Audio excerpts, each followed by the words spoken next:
नमस्कार किसान भाइयों, आप देख रहे हैं अजय यादव डेयरी फार्म में अजय यादव। तो किसान भाइयों, आज की जानकारी हम लोग अपने दो गायों से जो हम लोगों ने स्टार्टअप किया, मात्र दो गायों से स्टार्टअप करने के बाद आज हमारे फार्म पे टोटल 18 पशु हो चुके। छोटे बड़े पशु जो कुल पशु हैं 18 पशु हैं।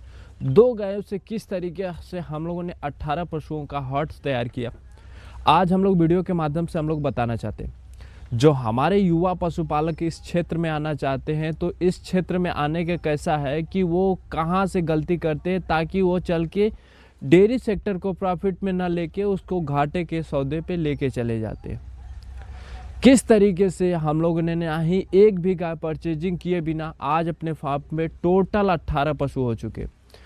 तो अगर किसान इस तरीके से डेयरी फार्म को चालू करेगा, इस तरीके से उसको मैनेजमेंट करेगा, कितना समय दिया हमने, कितनी सारी समस्या उतार चढ़ाव किस तरीके से आता गया, उसको हम लोग ने किस तरीके से झेला, आज हम लोग इस वीडियो के माध्यम से हम लोग पूरी तरीके से बताएंगे। जो भी अगर युवा पशुपालक इस डेयरी क्षेत्र में आना चाहता, इस वीडियो को स्किप करके ना देखे, ताकि छोटी सी छोटी समस्या जो होती है डेयरी फार्म में, अगर आपको भी डेयरी फार्म करना है तो इस तरीके से बिना एक भी पैसा इन्वेस्ट किए आप बहुत एक दिन बहुत लंबे समय तक जाएंगे। तो वीडियो अच्छा लगे तो एक लाइक ज़रूर करिएगा। आइए हम लोग वीडियो को स्टार्ट करते हैं। कैसा है कि हम लोग सोचते हैं कि जैसे हम लोगों ने अपने फार्म पे जिस तरीके से, फार्म तो बहुत पहले से चल रहा था, जिस तरीके से हम लोग को जागरूक होने के बाद हमारे फार्म पे दो पशु थे। दोनों पशुओं से हम लोगों ने डेयरी फार्म का स्टार्टअप किया। मेरे पास वैसा पैसा नहीं था कि हम लोग एक समय आके अपनी अच्छी गाय परचेजिंग करके डेयरी फार्म का स्टार्टअप कर ले। तो एक समय ऐसा आया कि हम लोग को लगा कि अपनी डेयरी फार्म करना चाहिए। तो हम लोगों ने सोचा था कि हम लोग के पास भी अच्छी ब्रीड की जानवर हो, अच्छी जानवर हो। मेरे में मन में आता था कि 50 लीटर, 40 लीटर, 30 लीटर, 25 लीटर की जानवर हो, ताकि अपने फार्म से अच्छे प्रॉफिट ले सके। तो 30 लीटर 35 लीटर वाली जानवर आपको परचेजिंग करने जाओगे तो बहुत ही कॉस्टली आपको पैसा देना पड़ता था। तो उसमें कैसा होता है कि हर किसान, अगर कुछ युवा किसान उस लेवल का सक्षम हो, लेकिन मेरे पास वैसा व्यवस्था नहीं था कि हम लोग एक अच्छी ब्रीड की जानवर खरीद सके। अगर एक अच्छी ब्रीड की जानवर होती तो आज हम लोग 6 साल की जगह आज जो हम लोग इन्वेस्ट किए हैं, 6 साल जो हम लोग ने पीछे दिया, 2020 से 2026 आ चुका है। 6 साल हम लोगों ने कंटिन्यू दिया। 6 साल में आज मेरे फार्म पे कम से कम 50 लीटर की जानवर होती, अगर हम लोग पैसा इन्वेस्ट करके डेयरी फार्म को स्टार्टअप किए होते थे। लेकिन मेरे फार्म पे एक ये थी गाय और एक रेड वाली थी, वो दो थी। इसी दोनों गाय से हम लोगों ने डेयरी फार्म का स्टार्टअप किया। एक सीढ़ी जिसमें होता है, कैसा होता है कि आप पहले डेयरी फार्म में आ रहे हो तो आपको रिपीट ब्रीडिंग बहुत पहले आता है। रिपीट ब्रीडिंग एक ऐसा केस होता है कि हर युवा किसान को डेयरी सेक्टर में तो आता ज़रूर है, लेकिन रिपीट ब्रीडिंग एक ऐसा केस होता है कि वो पूरी तरीके से डेयरी को ध्वस्त कर देता है। अगर आप आ रहे हो तो आपको कुछ जानकारी नहीं है, कब हमारा पशु हीट में आ रहा है, कितनी घंटे तक हीट में रह रहा है, कैसा उसको इन्वायरमेंट चाहिए, किस तरीके से वो पशु स्ट्रेस में है, उसको कब फीडिंग चाहिए, कैसा उसका क्या फीवर है, किस तरीके से उसको मैनेजमेंट करना चाहिए, आपको उतनी जानकारी नहीं है।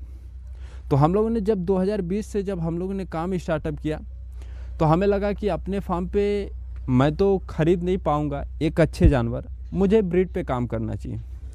तो जब ब्रीड पे काम किया तो हम लोगों ने धीरे धीरे ब्रीड पे करते गए। 1 साल, 2 साल, 3 साल, 4 साल जाने के बाद ये लगा कि हम लोगों ने कुछ काम किया अपने फार्म पे, कुछ काम किया।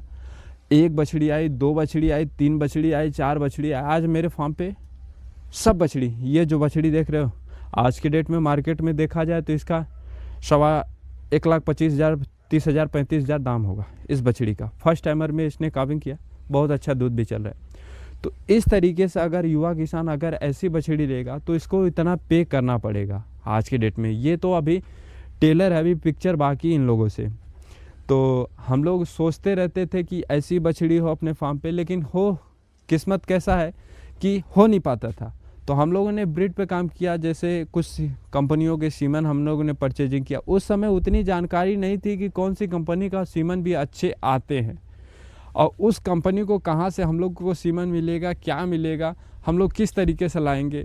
मेरे पास कंटेनर भी नहीं था ना कुछ वैसी व्यवस्था थी कि सीमन अपने फार्म पे लेके आया जा सके। हम लोगों ने बहुत दर के दर ठोकर खाए हुए, दर पे दर ठोकर खाते खाते खाते खाते हम लोगों ने जिस तरीके से स्टार्टअप किया, तो सीमन लाने के लिए पहले तो कंपनी सेलेक्ट किया, जिसमें हम लोगों ने 3-4 कंपनी पता किया, जैसे SCG हो गया,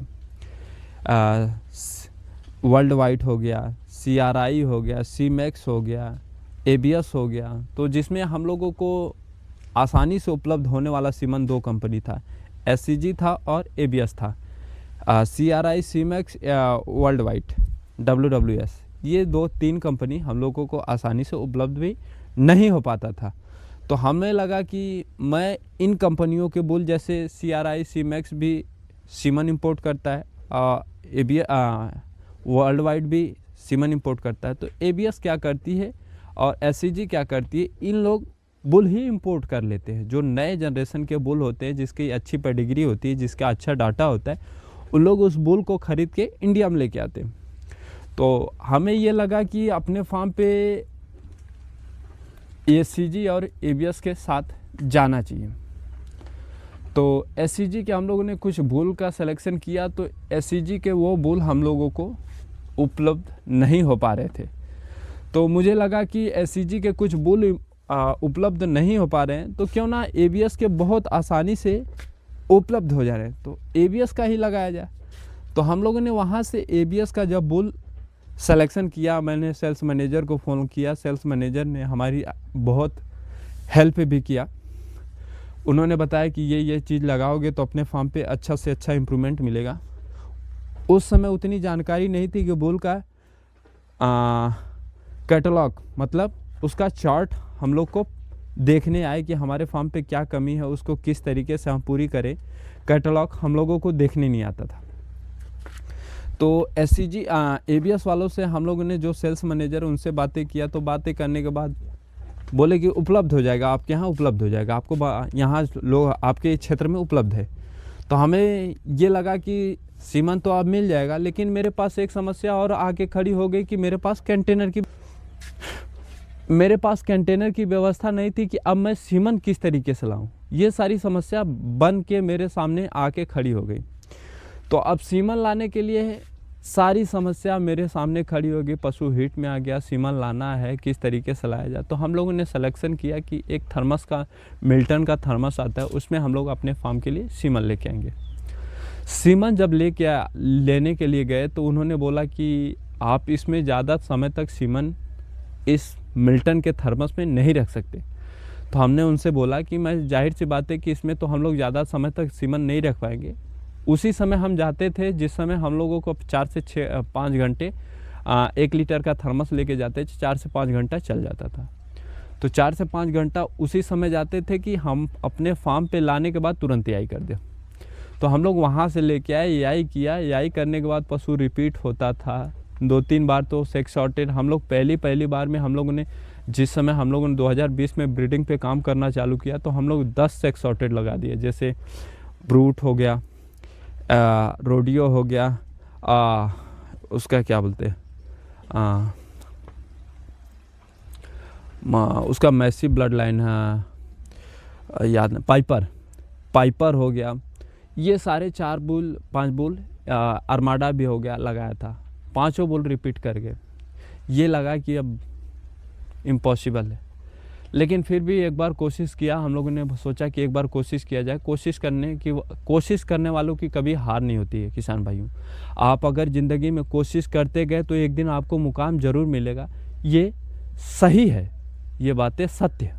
तो हम लोगों ने कोशिश किया। कोशिश करने के बाद हम लोगों ने सीमन लाया। सीमन लाने के बाद अपने गायों में यही किया, हमने भगवान से यही रिक्वेस्ट किया कि भगवान इस बार कंसीव कर जानी चाहिए। तो हम लोगों ने रोडियो लेके आया। रोडियो का जो हम लोगों ने लगाया, तो रोडियो से हमारी जो गाय कंसीव कर गई। तो ये उम्मीद हुआ कि कंसीव तो कर गई, तो बछड़ी आई, खुदा न खास्ते बछड़ी आई।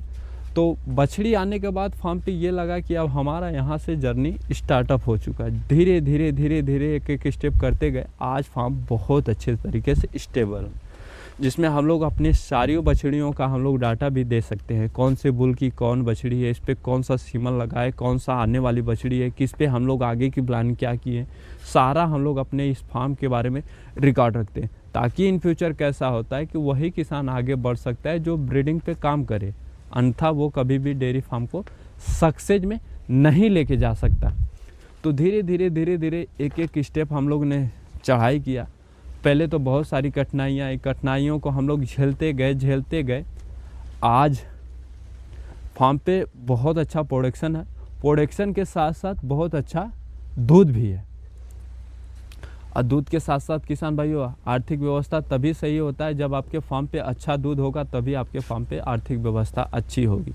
अन्यथा आप 20 पशु रख लो, 25 पशु रख लो, आपके फार्म पे दूध की जो कैपेसिटी है, वो आपके पशुओं में दूध की कैपेसिटी जब अच्छी से अच्छी कैपेसिटी नहीं होगी दूध देने की, तब तक आप फार्म से कभी भी प्रॉफिट नहीं ले पाओगे, ये मेरी गारंटी है। तो हम लोगों ने धीरे धीरे काम किया, आज बहुत अच्छे तरीके से प्रॉफिट हम लोग ले रहे हैं। क्योंकि जो हमारे युवा पशुपालक इस क्षेत्र में आना चाहते, तो 2 गायों से मात्र स्टार्टअप करें। अपनी खुद की गाय है, आपके पास उतना इनकम नहीं है तो आप समय तो दे सकते हैं। आज के डेट में युवा बोलते कि मेरे पास समय नहीं है, तो समय नहीं है तो इन्वेस्ट करो, अन्यथा मेरे तरीके से स्ट्रगल करो। जिस तरीके से हम लोगों ने स्ट्रगल किया, आप भी स्ट्रगल करो। अगर एक दिन अगर स्ट्रगल करते गए, अच्छे सीमन लगाते गए, तो एक दिन ज़रूर आपको मंजिल ज़रूर मिलेगी, ये मेरा कहना है। तो उम्मीद करते किसान भाइयों वीडियो आपको अच्छा लगा हो। वीडियो अच्छा लगा हो तो एक लाइक जरूर करिएगा। चैनल पे भी नया है तो चैनल को जरूर सब्सक्राइब कर ले, बेल आइकन जरूर दबाएं, ताकि छोटी से छोटी इस छोटे से डेयरी फार्म के बारे में हम लोग छोटा इन्फॉर्मेशन देते रहते हैं। मिलते हैं एक नए वीडियो के